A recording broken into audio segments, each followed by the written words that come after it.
শহীদ দিবসের অনুষ্ঠানে যোগ দিতে যাওয়ার পথে রাজনৈতিক উত্তেজনা দুর্গাপুরে। 21শে জুলাইয়ের কর্মসূচিতে অংশ নিতে যাওয়ার সময় দুর্গাপুর স্টেশনে কংগ্রেস কর্মীদের বাধা দেওয়ার অভিযোগ উঠল বিজেপির বিরুদ্ধে। তা নিয়ে স্টেশন চত্বরেই মুখোমুখি দুই পক্ষ, চলল তীব্র স্লোগান পাল্টা স্লোগান। পরে অবশ্য বিজেপির বাধা অতিক্রম করে স্টেশনে পৌঁছায় কংগ্রেস কর্মীরা।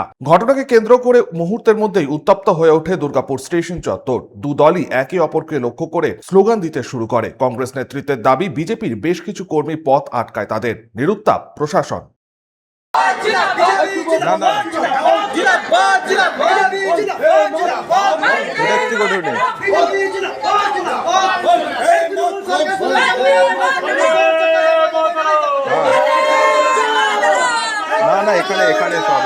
আজকে 21শে জুলাই 1993 সালের আজকের দিনেই কলকাতার রাজপথ তৎকালীন শাসক দল গুলি চালিয়ে রক্তাক্ত করেছিল।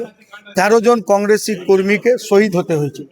আজকে সেই দিন উপলক্ষে আমরা শহীদ তর্পণের জন্য কলকাতার শহীদ মিনার চত্বরে যাচ্ছি। বর্তমান যারা শাসক দল, যারা আজকে 2.5 মাস হয়নি ক্ষমতায় এসছে, তারাও আজকে কংগ্রেস কর্মীদের বাধা দান করে তারা আজকে স্টেশনের বাইরে কংগ্রেস কর্মীদের মারধর করেছে। তারা আসতে দেবে না এবং তাদের এমএলএরা ফোন বন্ধ করে বসে আছে।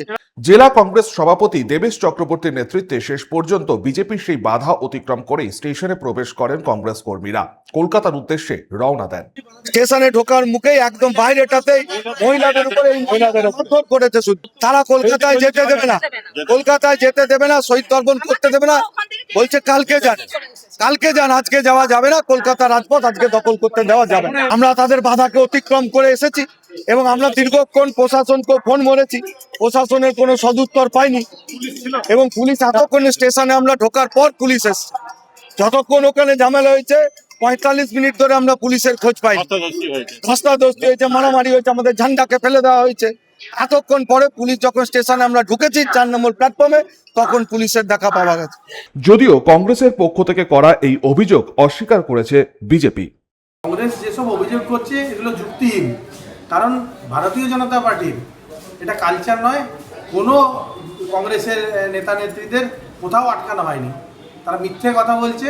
এবং ভারতীয় জনতা পার্টির কার্যকর্তারা বিস্কুট ও জল নিয়ে রেল স্টেশনে দাঁড়িয়েছিল। তৃণমূলের কোনো কার্যকর্তাকে আমরা দেখতে পাইনি। জানি না কংগ্রেস কখন গেছে না গেছে, যদি গেছে তো ওনাদের জন্য যেতেই পারেন। গণতন্ত্রে সকলে আন্দোলন করার অধিকার আছে, সভা করার অধিকার আছে, ওনারাও করুন, কেউ বাধা দেয়নি। মিথ্যে কথা বলে নিজেদের একটা গুরুত্ব পাওয়ার চেষ্টা করছে। আমরা মনে করি এনাদেরকে মানুষ বিগত দিনেও ছুড়ে ফেলে দিয়েছিলেন, আগামী দিনেও ছুড়ে ফেলে দেবেন, তাই এনাদেরকে বেশি গুরুত্ব দেওয়ার দরকার নেই। সনাতন গড়াই, 99 নিউজ বাংলা, দুর্গাপুর। আপনারা দেখছেন 99 নিউজ বাংলা। বদলাবো আমরা।